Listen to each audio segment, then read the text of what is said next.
Hare Krishna, Gauranga. So I have been wanting to present a kind of introduction to the 30 key verses of the Bhagavad-Gita. And I say introduction because this 30 key verses are very famous shlokas and very vital shlokas in the learning of the Bhagavad-Gita. And of course, some of our great speakers in the movement, like Bhakti Rasamrita Maharaj, Bhakti Purna Swami, Chaitanya Charampaprabhu, they could speak for hours on these shlokas. So I'm kind of going to give a bit of an overview. I'm not intending in any way, shape or form to dissect each verse in depth, but certainly to introduce people who have never heard of the 30 key verses to which are the kind of best shlokas to get the essence of the Gita, and of course to remind those devotees who most likely have either learned some of these or heard of them to focus on them and their own readings of the Bhagavad-Gita. The concept of the 30 key verses came from Srila Prabhupada, where he was once asked a question about discussions between it was South Indian Pandits, but of course you can use it in any context, and for preaching purposes. If you're coming up against a preacher who has a lot of knowledge in their subject, then naturally how would we be able to present our philosophy and defend the movement suitably? And Prabhupada said that if you at least know 30 of the key verses of the Bhagavad-Gita, and then along the years since then, devotees have looked into the most quoted verses from Srila Prabhupada and ones that he said were the essence of the Bhagavad-Gita, and those 30 key verses were represented in a small book. And of course for Bhakti Shastri and for other studies there's various PDFs and different things where you can download the 30 key verses along with a wider scale, which is the 108 key shlokas of the Bhagavad-Gita. So it starts with our first one, which is in chapter 2, and it's text 12. And what I'm going to do is obviously, as I say, to not completely overburden the subject matter. I'll read and speak alongside the purport of Srila Prabhupada. So we'll start, of course, with the prayers. Om Namo Bhagavate Vasudevaya. Om Namo Bhagavate Vasudevaya. Om Namo Bhagavate Vasudevaya. Natva evaham jatu nasham natvam name janadipaha nachaiva nabhavishyamaha sarve vayam ataparam. Never was there a time when I did not exist, nor you, nor all these kings, nor in the future shall any of us cease to be. Purport by Divine Grace Srila Prabhupada Ki Jai. In the Vedas, in the Katha Upanishad, as well as in the Shvetashvatara Upanishad, it is said that the Supreme Personality of Godhead is the maintainer of innumerable living entities and tells of their different situations according to individual work and reaction of work. That Supreme Personality of Godhead is also, by his plenary portions, alive in the heart of every living entity. So right away here at the start, Prabhupada is reminding us that Krishna is the super soul in the heart, and he's overseeing everything that we do. And these living entities, i.e. us, are getting caught up in different situations according to the work that they do, so the actions that we're performing in the daily life, and the reactions of that work, which is, of course, we know to be karma. Only saintly persons who can see within and without the same Supreme Lord can actually attain to perfect and eternal peace. So here's a concept that we're able to look inside ourselves and really connect with our true self, that we are a soul, we're a spiritual spark of that Supreme Soul, who is Krishna, the original Supreme Person of Godhead. And when we can do that, that is the secret to attaining not just peace, but perfect and eternal peace. Because remember, the spiritual platform, the real self, is an eternal fragmental part of Krishna, and our material self is this body, this dress that we're carrying around with us right now. And he goes on here to quote a shloka from the Katha Upanishad 2.13. Nityo nityanam chetanas chetananam eko bahanam yo vidati kaman tavatmastam yena pashanti dhiras tesham shanti shashvati neterasham. The same Vedic truth given to Arjuna is given to all persons in the world who pose themselves as very learned, but factually have but a poor fund of knowledge. So this is quite an obvious statement here. There is loads of people who think they've got the answers, and this same point is given to everyone. Basically, of course, we remember that the Bhagavad-Gita is the spoken word of the Supreme Person of Godhead, Krishna directly. It's him speaking to Arjuna. So what greater teacher is there than God himself? And he's speaking that to Arjuna, but also this same message goes out to all of us, who think, after our years of being in this material world, even when we're only 10 years old, or if we're 20 years old, 30 years old, if we think that we've got some wisdom at 60 years old, we imagine that we've learned it all, seen it all, and done it all. But Krishna's saying, actually, you've not learned so much as you think you have. Certainly if you haven't, pursued a spiritual path, then there may be a little bit more to learn. Hopefully we can accept that kind of idea.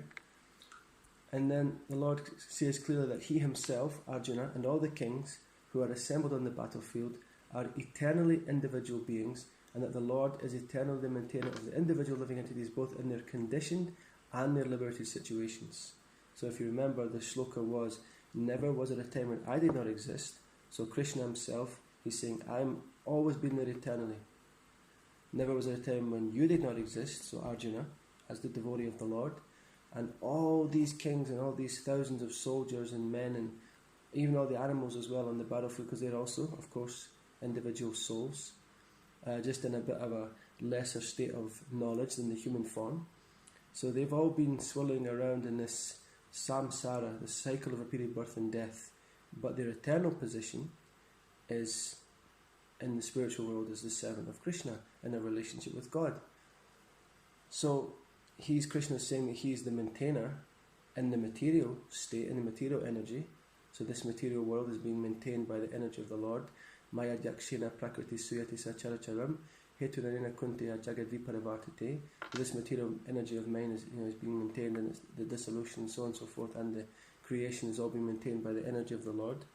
And then of course the spiritual energy is also being maintained by him.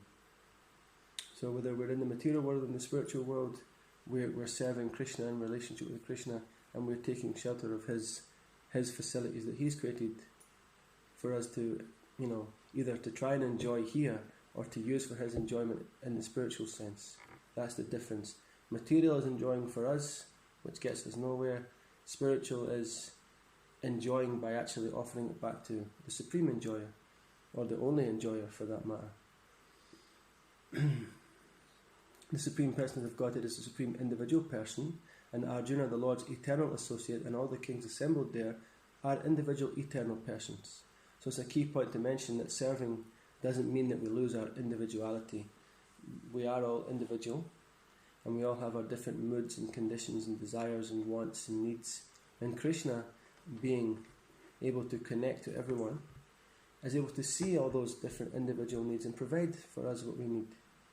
We can barely serve our own senses because we're limited to our own body's ideas and needs. And even then we don't know everything. Sometimes the body has pains and weaknesses or different things that we're not even aware of, and we're making them worse by the activities that we do, because we're limited in how we could actually even know our own bodies, never mind knowing the moods of our spouses or our family members or our kids or our boss at work or whatever it is. We're so limited in our senses, but Krishna can see everyone individually and relate to them individually.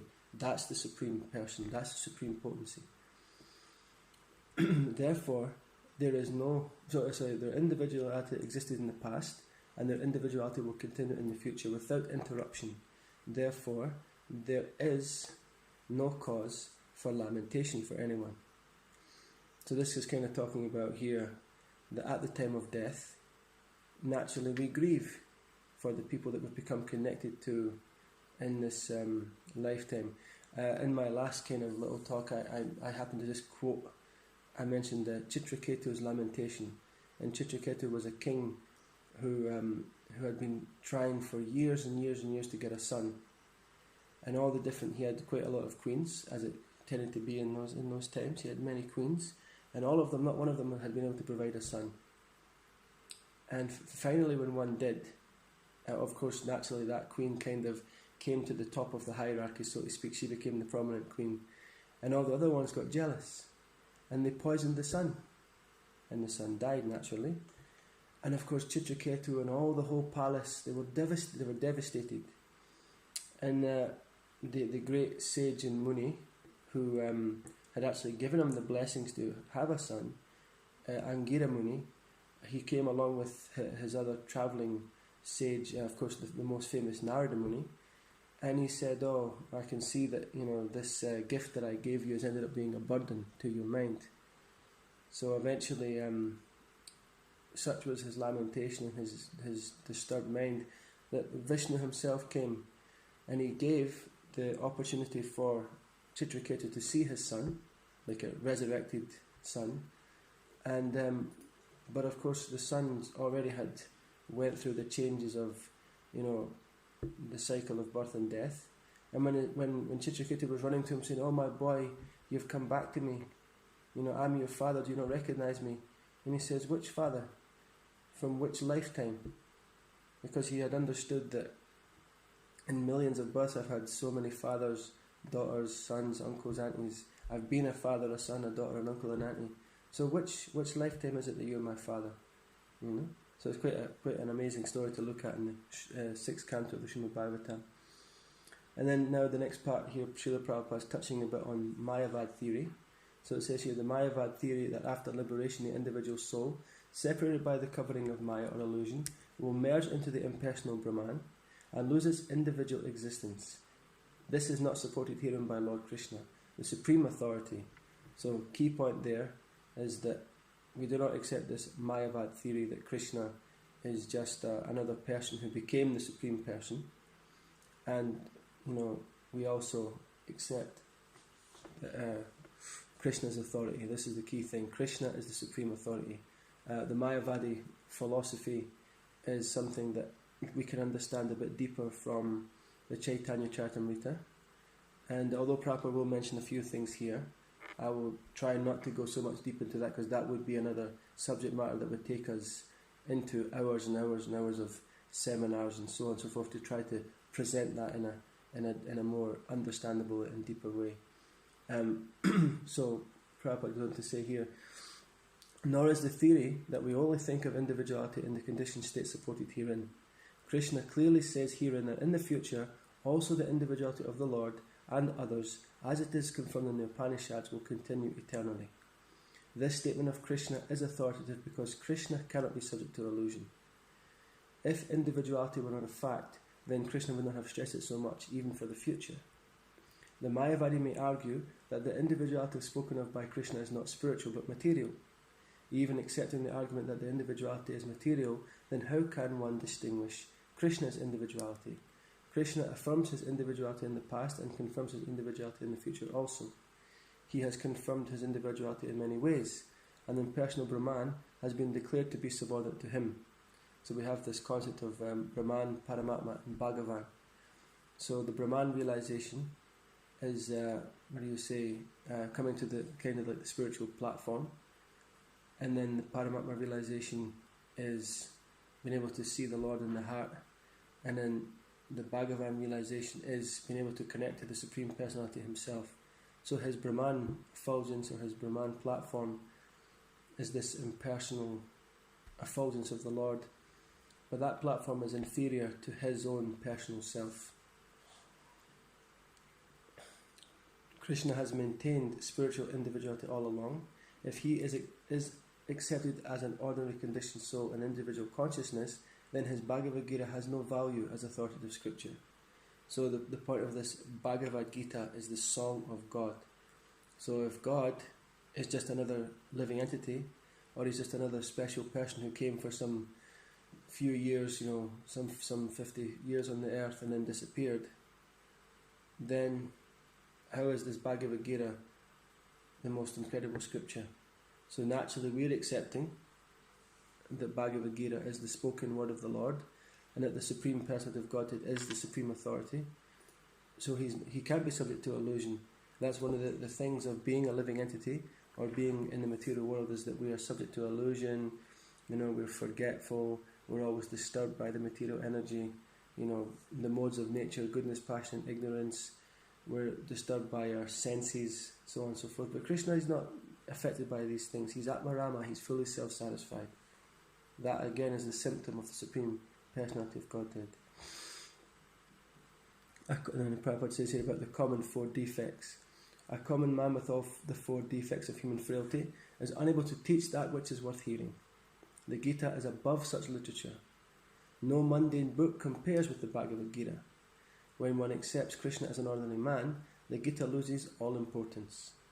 The Mayavadi argues that the plurality mentioned in this verse is conventional and that it refers to the body, but previous to this verse, such a bodily conception is already condemned. After condemning the bodily conception of the living entities, how was it possible for Krishna to place a conventional proposition on the body again? So it's basically saying here, why would Krishna contradict his own teachings, right? Krishna is giving us a guideline and a platform for the future, how to live our life properly, how to develop the step-by-step to surrendering to him, So then why would he then confuse Arjuna, who's obviously asking for help? Arjuna's already in a bewildered state, he's completely dropped his ability to serve, and then, Krishna's going to help him get out of that, so he's not going to confuse him. How is it? Okay, so therefore individuality is maintained on spiritual grounds and is thus confirmed by great acharyas like Sri Ramanuja and others. It is clearly mentioned in many places in the Gita that this spiritual individuality is understood by those who are devotees of the Lord. For those who are envious of Krishna as the Supreme Person of Godhead have no bona fide access to the great literature. So naturally it means that a devotee can get deeper into this, because a devotee has accepted on faith first that Krishna is the Supreme Person of Godhead, and then he's taken it further by bhajana kriya, by doing devotional activities. He's then he's in the middle of going through some process of getting rid of his unwanted habits, anartha nivritti, and he's churning up his bad habits, and as they're churning up, they're falling out. He's letting them go, The idea is when the bad habits come and we see our real selves and we think, oh my God, am I really like that? Don't hold on to them. Let them go. Get rid of them. Clean them out. Cheto darpana marjanam. By chanting the holy name, we cleanse the mirror of the heart. If you imagine you look at a dirty mirror, you can't see yourself. You start wiping, and there's your true self. So this is what we're doing. So a devotee has the ability to really taste the nectar of the Gita. So that's quite an obvious point, isn't it? If you again, as I mentioned, things like if you're into mathematics, you really study it and become an advanced mathematician, you're really going to get something out of it. So if someone draws some calculation on the board and you walk in, you'll say, oh my God, I get that, I like that, that's brilliant. Anybody else will not get it, they'll just be like, oh okay, some maths, what does it mean, Or if someone's into history and they research something and they find out about some historical event, they'll be really fired up. You'll just walk in and just go, oh, that happened, did it? Oh, cool, So like that with the Bhagavad Gita, the devotees are really tasting that nectar of associating with Krishna and hearing these words. And other people will get the benefit, but, you really have to kind of surrender a bit more, to really get the essence. The non-devotee's approach to the Gita is something like that of a bee licking on a bottle of honey, right? One cannot have a taste of honey unless one opens the bottle. So quite a nice point, right? You're hungry, you want to eat honey, you start licking the bottle because you didn't want to open the lid, you just wanted to get into it straight away. You're not going to quench the hunger, you're not going to satiate the starvation by licking the bottle, right? Similarly, the mysticism of the Bhagavad Gita can be understood only by devotees, and no one else can taste it, as it is stated in the 4th chapter of the book. Nor can the Gita be touched by persons who envy the very existence of the Lord.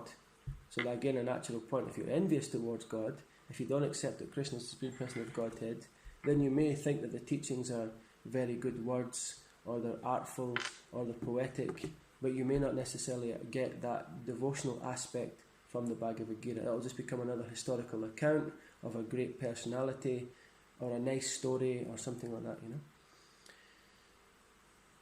Therefore, the Mayavadi explanation of the Gita is the most misleading presentation of the whole truth. Lord Chaitanya has forbidden us to read commentations made by the Mayavadis, and warns that one who takes to such an understanding of the Mayavadi philosophy loses all power to understand the real mystery of the Gita. If individuality refers to the empirical universe, then there is no need of teaching by the Lord. the plurality of the individual soul and the Lord is an eternal fact, and it is confirmed by the Vedas as I mentioned above. This ends the purport to that verse by Srila Prabhupada. And I'll stop there for now, and just say that hopefully we can continue to open up these 30 key verses. As I says, I'm not an advanced speaker. I can obviously naturally try to, go on a bit more and more and more with some of the points in there.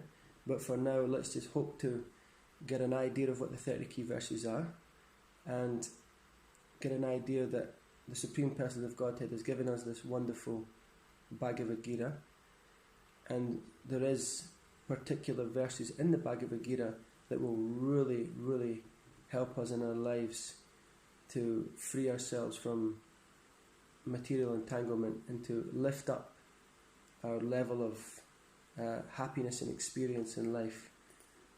Bhagavad Gita ki jai, Srila Prabhupada ki jai, Nitai Gaura Premanandi, Hari Hari Bol, Hare Krishna.